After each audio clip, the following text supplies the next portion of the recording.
Olá pessoal, boa tarde, boa noite, não sei que horas vocês estão vendo aí a gente, mas seja bem-vindo a mais um Cortez Talks, né?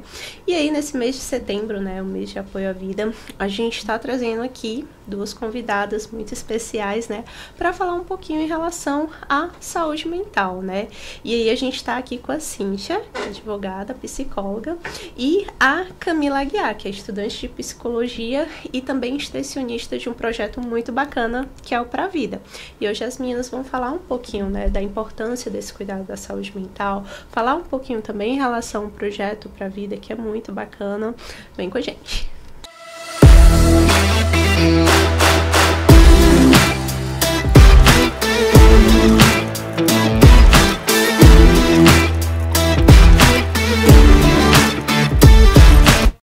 Olá meninas, sejam bem-vindas aí, né? A Cortez tem esse programa, né, de produção de conteúdo que a gente tenta levar o máximo de informação possível, né, para os nossos colaboradores. E aí nesse mês de setembro a gente teve esse insight, né, essa ideia de falar um pouquinho, né, como já é muito forte as campanhas, né, em relação ao Setembro Amarelo, e a gente queria trazer um pouquinho dessa informação, né, para os nossos colaboradores. E aí, de onde surgiu, né, a ideia do Setembro Amarelo, como foi, por que, né, essa importância, por que os holofotes das empresas, né, voltam muito para o Setembro Amarelo? O Setembro Amarelo é a maior campanha mundial contra estigma, né? E aí surgiu há muito tempo atrás, lá nos Estados Unidos, por causa de um jovem que infelizmente cometeu suicídio, mas toda a sua comunidade, a partir daquela morte, se mobilizou para que pudesse falar sobre saúde mental. Esse tema que muitas vezes é escondido, não quer se falar, né? Nós brasileiros, latinos, voltamos muito a nossa atenção para aquilo que está na emoção, né? Aquilo que eu estou vendo. Só que a saúde mental, ela é muito particular, ela é muito íntima, faz parte daquilo que é mais privado, né? E que faz parte daquilo que eu penso, daquilo que está ali dentro de mim. E muitas vezes não tem dor aparente, né? O outro não vê, é silenciosa, eu preciso compartilhar essa dor. Muitas vezes ela não é notada, como, por exemplo, uma dor física, alguém que é atropelado, o nosso pensamento logo é emergência, ambulância, tá tudo muito na nossa mente, calculado como agir diante de um sofrimento físico, mas diante da dor, né, diante dessa questão da saúde mental, há muito medo e há muito tabu. E a OMS, quando estabeleceu essa campanha, né, deu voz para que a gente pudesse, através das políticas públicas, falar desse tema, que muitas vezes, né, até no Setembro Amarelo, a gente sente dificuldade, porque as pessoas têm medo de falar sobre morte. Imagine sobre uma morte autoprovocada. Isso. E é importante dizer também que o setembro traz muito esse foco, mas esse é um assunto que tem que ser discutido o ano todo, né? Os índices, eles mostram que é assustador as mortes por suicídio, então esse assunto ele tem que ser falado da forma certa para que a gente possa prevenir. E isso acontecer durante o ano todo. A gente tem o Janeiro Branco, que também se trata da saúde mental, mas isso tem que acontecer em março, em fevereiro, em todos os outros meses, para que a gente possa, de alguma forma, cuidar dessas pessoas que estão em sofrimento. Perfeito, realmente a gente vê muito, né, no ambiente corporativo as campanhas, né, Janeiro Branco, Setembro Amarelo, mas e no decorrer do ano, né? Não tem esse cuidado com a saúde mental? E é isso que a gente lamenta, né? Porque o setembro, por exemplo, em relação à questão da prevenção do suicídio, é um mês não só para falar sobre prevenção, mas também para lutar por políticas públicas, né? Então, é um mês que há muita luz, né? Essa luz amarela, você pode estar observando algumas instituições iluminadas, pessoas usando aqueles lacinhos, né? Mas é um mês apenas para que a gente chame a atenção, né? É um mês importante para isso, mas para sinalizar que é de janeiro a janeiro, né? Então a gente precisa realmente o ano inteiro. E algo que é que é interessante ressaltar no Setembro Amarelo são as campanhas que são feitas nas instituições, né? Ter essa oportunidade, né, de falar sobre saúde mental numa data tão importante, que é um mês inteiro, não é um dia só, é um mês inteiro. Então abre um leque de oportunidade para que durante o ano a gente possa trabalhar esse tema. Né? A saúde mental, muitas vezes no nosso país, ela é vista de uma forma desvalorizada, né? É besteira, é coisa de quem está querendo... Existe aquele tabu, né? Querendo ou não, ainda existe, assim, por parte, de grande parte da população, cuidar da saúde mental, não sou louco, então não tem um problema. Infelizmente ainda há muito, mas, né, a cada dia são homens aqui como este, que também nos ajudam a desconstruir, né? Fazer terapia é algo muito bom, que infelizmente é algo ainda muito elitizado no nosso país, né? Como também fazer atividade física, né? Então, assim, nem todo mundo consegue fazer tudo aquilo que a gente necessita para que a gente possa cuidar da nossa saúde de forma integral. Isso. Porque não existe saúde sem saúde mental, né? Não tem como a gente separar as coisas. Então, às vezes, a gente olha para a saúde física e dá muita importância. Mas, se deixar de lado o mental, onde está essa saúde, né? É tudo uma coisa só, que precisa ser dado os devidos valores, né? Perfeito. Eu costumo dizer que nós não somos fatiados. A gente não tem como dizer. Nós somos um só. Então a gente precisa cuidar e ter essa noção que somos pessoas inteiras, né? E que precisamos desse cuidado integral. Né? Então, no trabalho, a gente precisa estar bem, porque quando chegar em casa, o que acontece no trabalho repercute na minha família, o que acontece na minha família repercute no meu trabalho. Então, é por isso que a gente precisa tanto de poder estar bem, né, em todos os aspectos da nossa vida. A OMS fala, né, que saúde é um bem-estar biopsico, social, espiritual. Então, assim, para ter saúde a gente precisa de muita coisa. Tudo interligado. Gente, que bacana. E aí, no dia a dia de vocês, né? Como lá no Pra Vida, enfim, como né? O que acontece, né? Por que geralmente o pessoal busca vocês? A gente vê também, né, por aí que realmente, acho que, não sei se é porque tá sendo muito falado, né? Tem esse holofote que você falou, Cíntia, mas a questão dos transtornos de ansiedade, depressão, a sensação é que aumentou bastante. É isso mesmo? É porque realmente agora a gente está conseguindo, né, mais assertividade nesses diagnósticos? O que está acontecendo com o mundo? Muita coisa ao mesmo tempo. Né? Há um fato assim, que a gente precisa considerar. Né? O Brasil é o país mais ansioso do mundo. Então, a ansiedade sempre esteve muito presente, né, ali como uma marca do povo brasileiro, né, principalmente pela falta de estabilidade também econômica, social.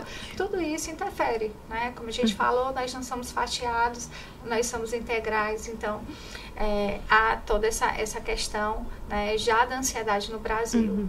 A depressão também, nós temos um dado também que é muito triste, que nós somos o terceiro país das Américas, né, com pessoas com depressão no nosso país. Então, é um índice muito alto, né, se a gente tem visto tantos países, né. E depois da pandemia, então, hein, Camila? Muita coisa aconteceu, hein? Sim. A pandemia, ela parece que evidenciou, né? Trouxe essa luz realmente. E também pensar que a pandemia nos trouxe muitas coisas. Por exemplo, o isolamento social, que é um fator de risco para o suicídio, desemprego, muitas pessoas perderam suas ocupações, muitas mortes. A possibilidade de sepultar as pessoas foi nos tirada, isso que é tão importante para a elaboração de um luto. Então, juntou muitos fatores de risco que deixaram as pessoas ainda mais vulneráveis.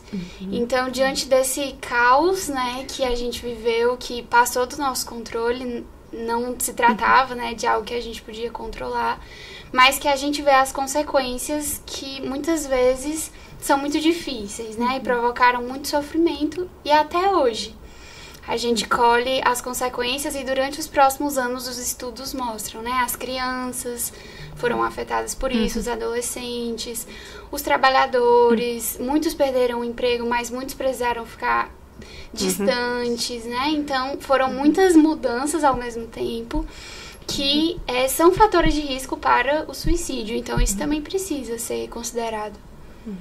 Nossa, realmente a pandemia foi bem complicado, né? Enfim. Mas aproveitando, Camila, fala um pouquinho lá em relação para a vida, né? Em relação ao projeto, como é que o pessoal aí que nunca ouviu falar, né? Que tá ligado aí na gente, fala um pouquinho lá para a vida. O Pra Vida, ele é um programa de prevenção ao suicídio.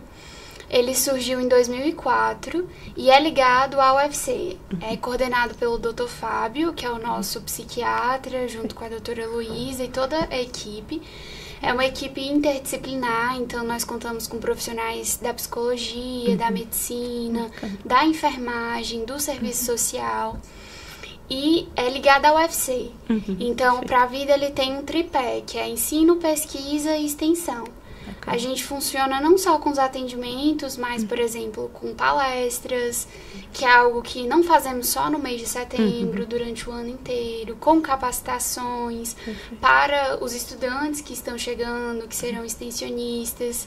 E o Pra Vida, ele tem esse público, né? Ele trabalha com pessoas com alto risco de suicídio.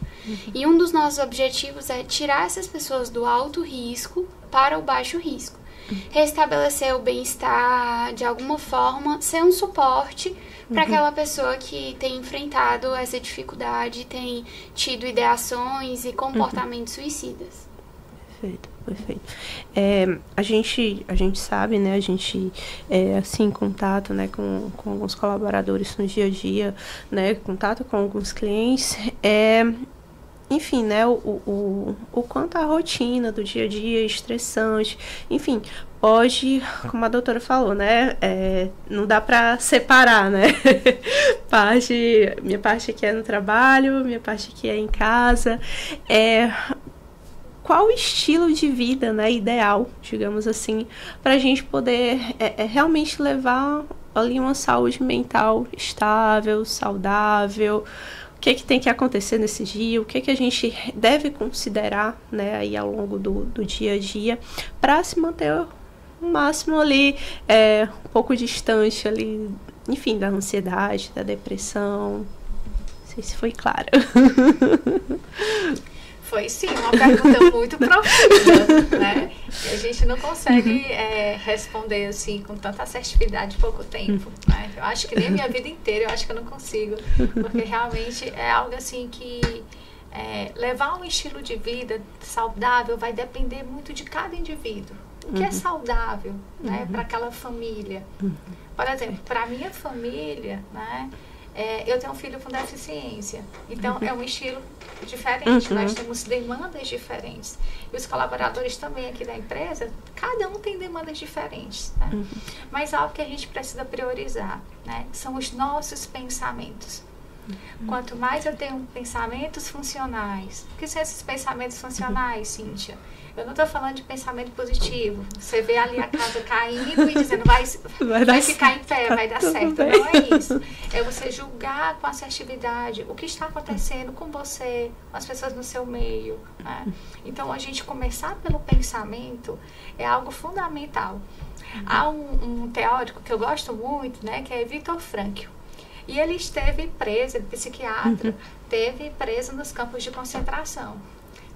E o que ele percebeu? Ele percebeu que aqueles homens mais robustos, aqueles homens assim bem fortes, eram os primeiros que morriam.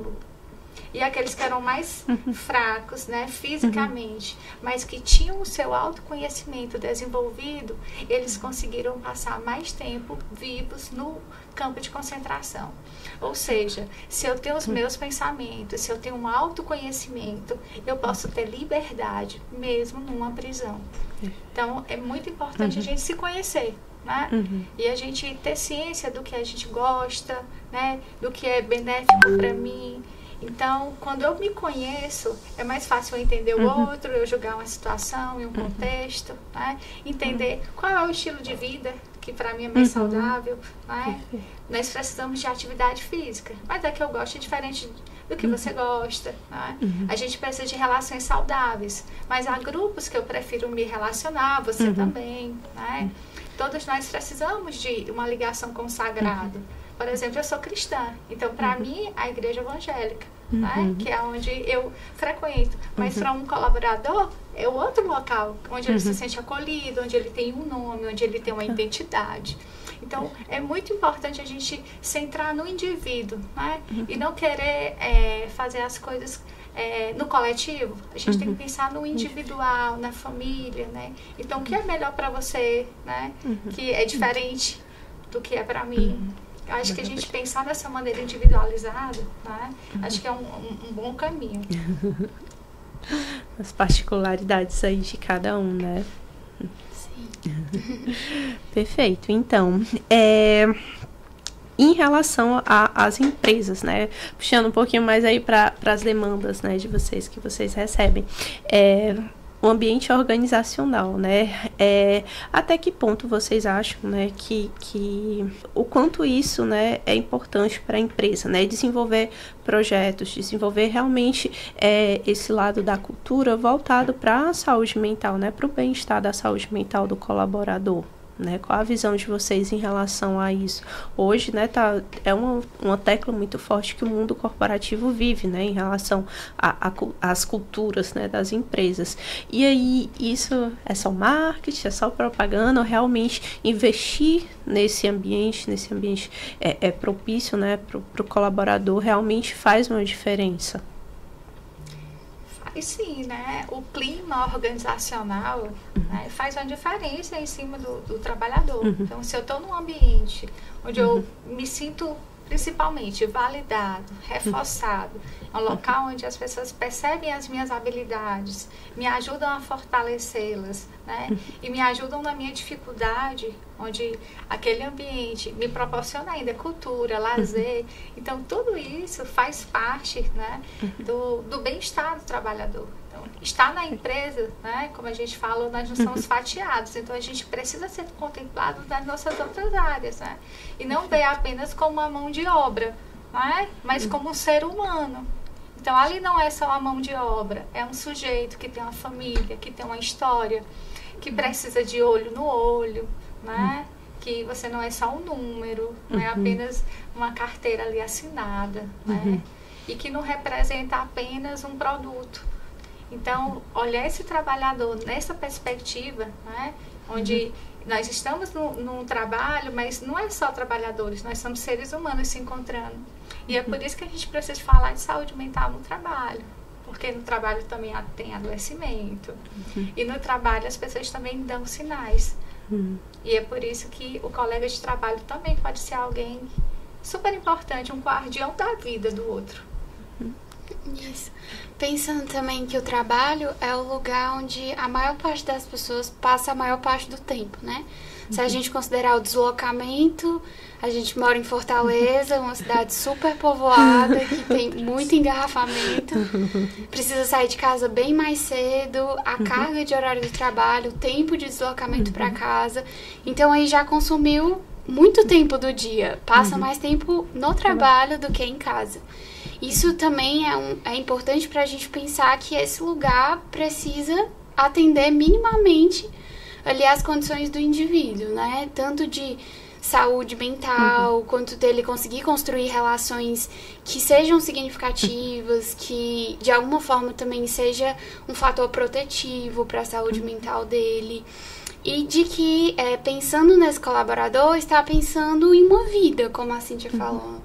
Não é só mais um, né? Não é uma peça que é substituída se tiver algum problema. É alguém ali que está ocupando aquela posição, mas que existem várias características que precisam também ser contempladas para além daquilo que ele consegue fazer. Maravilha, maravilha. E aí, falando agora um pouquinho, né, de neurotransmissores, né, essa parte mais de neurociência, quando você está num ambiente, né, onde esse ambiente te proporciona cultura, lazer, então eu aumento o meu nível de satisfação, né? Os neurônios do prazer ficam felizes, né? E isso volta para a empresa, né? Volta como? Porque esse trabalhador está mais motivado, então ele vai produzir melhor, ele vai gostar de estar naquele espaço, né? Porque ele é um ambiente onde ele não é um número, ele tem uma identidade, né? Então, tudo isso volta para a empresa. Então, a empresa inteligente, ela trabalha assim, né? Pensando no todo desse trabalhador. Perfeito, perfeito. E aí, vocês tinham falado, né, um pouquinho em relação a que o colega do lado, enfim, a liderança também pode identificar, né, alguns sinais, alguns sintomas que o outro colega ali não está bem. Que sinais e sintomas são esses que a gente, talvez seria esse sinal de alerta? Tipo, ver, de notar ali no meu colega do lado, talvez para chamar ele para uma conversa. Enfim, que sinais e sintomas esses eu posso estar notando ali no dia a dia? É muito importante a gente pensar num padrão de funcionamento individual de cada pessoa. Então, se aquela pessoa ela tem um padrão de comportamento e tudo que foge desse padrão de comportamento precisa ser avaliado. Se é uma pessoa que é mais extrovertida, fala mais, de repente começa a ficar muito calada, se isola. E a gente vai percebendo, existem esses sinais, às vezes eles são sutis, mas dá pra gente perceber. Então, tudo que tangencia, tudo que foge, a gente precisa olhar com mais calma. De o que está acontecendo aqui, né? Claro que ninguém é uma linha constante, né? Alguns dias são mais difíceis, mais desafiadores, mas esses dias, repetidamente, alguma coisa está errada. Alguma coisa precisa ser avaliada. Então, não é que existe algo de se essa pessoa faz isso, vamos ver. Mas existem algumas coisas que a gente pode observar. O próprio isolamento, coisas que geralmente essa pessoa não faz, ou essa pessoa é muito assídua e de repente começa a faltar bastante. Então, fugiu do que era o esperado, fugiu do que era o normal. São pequenas coisinhas que vão transbordando, né? Vão saindo pelos poros e quem tá ao redor consegue perceber que tem alguma coisa que não tá normal, né? Que tá diferente. Eu acho importante a gente pensar que todo excesso remete a uma falta. Então, percebeu que tem um excesso, né? Vale a pena, chega perto dessa pessoa, se coloca como alguém que pode ouvir, mas esse ouvir sem julgamento, né? Nós temos uma característica na nossa sociedade que quando alguém vai falar de algum problema, a gente já quer dar uma solução. Né? Quer resolver. E muitas vezes o que a pessoa quer é só alguém do lado. Né? É só alguém para ouvir, né? E ouvir ouvindo mesmo, né? Então, ouvir. Acho que se a gente trabalhar mais essa escuta, né? Por isso que o lema da campanha desse ano, do Setembro Amarelo, se precisar, peça ajuda. Mas como é que a pessoa vai pedir ajuda se não tem um canal aberto? Então, a gente precisa facilitar esse canal de comunicação, né? Nós temos nós nos cumprimentamos, tudo bem, né? Se a gente mudar, como vai, como você está, como tem passado. Então, isso facilita para que a gente possa desenvolver um pouco de contato, né? Mesmo que seja no trabalho, mesmo que você não queira ampliar aquela relação para a tua vida pessoal. Mas no trabalho, ali são 2 pessoas, são 3, são 4, são 100, né? E a gente precisa ter esse cuidado com o outro, né? Pelo menos minimamente, você pode estar ali, às vezes até através de um bilhete, né? Hoje eu estava vendo uma entrevista de um psiquiatra e ele falando que recebeu um feedback de uma amiga, ele não era psiquiatra ainda, que ela tinha perdido a mãe e ela estava muito entristecida, já era aquele luto patológico, já vários anos ela muito entristecida por conta dessa perda. E ele não disse nada, simplesmente colocou um bilhete dizendo: se você precisar, estou aqui. E botou uma frase bonitinha e que ela guardava esse bilhete. E assim, ele tinha se formado, tinha se especializado e nem sabia que tinha feito aquela diferença na vida, né? Dessa amiga, olha que era amiga.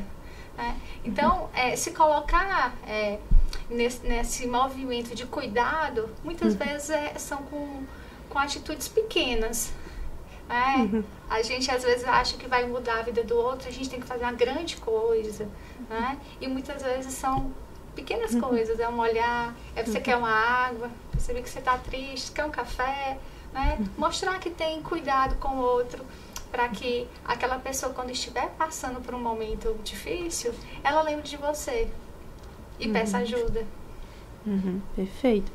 Meninas, o papo tá ótimo. Queria saber mais, né? A gente acabou aí pulando um pouquinho nesse primeiro momento, né? Já foi aí mais para informação, mas eu queria saber mais, né? Um pouquinho de vocês. Cíntia, pode ficar à vontade. Camila também. Atendimento, enfim, um pouquinho de vocês. Eu sou psicóloga clínica, né? Minha abordagem é a terapia cognitivo-comportamental. A gente trabalha muito os pensamentos, os sentimentos, né? Como as pessoas se comportam. A gente trabalha muito nesse tripé. E por ser extensionista do Pra Vida, então não tem como a gente não trabalhar a prevenção do suicídio. Porque quem passa pelo Pra Vida se apaixona por essa área. A gente trabalha com pacientes que estão com ideação, com comportamento, né? Pacientes que querem buscar um autoconhecimento. E ao longo desses anos, né, de estar trabalhando no Pra Vida, a gente teve contato com vários pacientes, né, que estavam em alto grau. E a gente percebeu quanto um atendimento qualificado e com profissionais, né, que trabalham e entendem essa temática, o paciente entra de um jeito e sai completamente diferente. Né? Então, trabalhar na prevenção do suicídio, trabalhar com pacientes graves, é desafiador, mas ao mesmo tempo é uma alegria muito grande, porque a gente vê claramente ali o antes e o depois desse paciente e da família, a compreensão que essa família tem e o quanto a orientação parental ajuda, né? E o quanto trabalhar essa temática de forma responsável realmente salva vidas. Né? Então, eu trabalho a prevenção do suicídio não só em setembro, mas o ano inteiro, com muito amor. Eu sou graduanda do 10º semestre, concluo agora no final do ano, tá pertinho. E também faço atendimentos vinculados à graduação pela abordagem da terapia cognitivo-comportamental e terapias contextuais. E tô no Pra Vida como extensionista, fazem 2 anos praticamente. Foi um tempo que passou muito rápido. As pessoas dizem que quando a gente trabalha com o que gosta, passa mais rápido, né?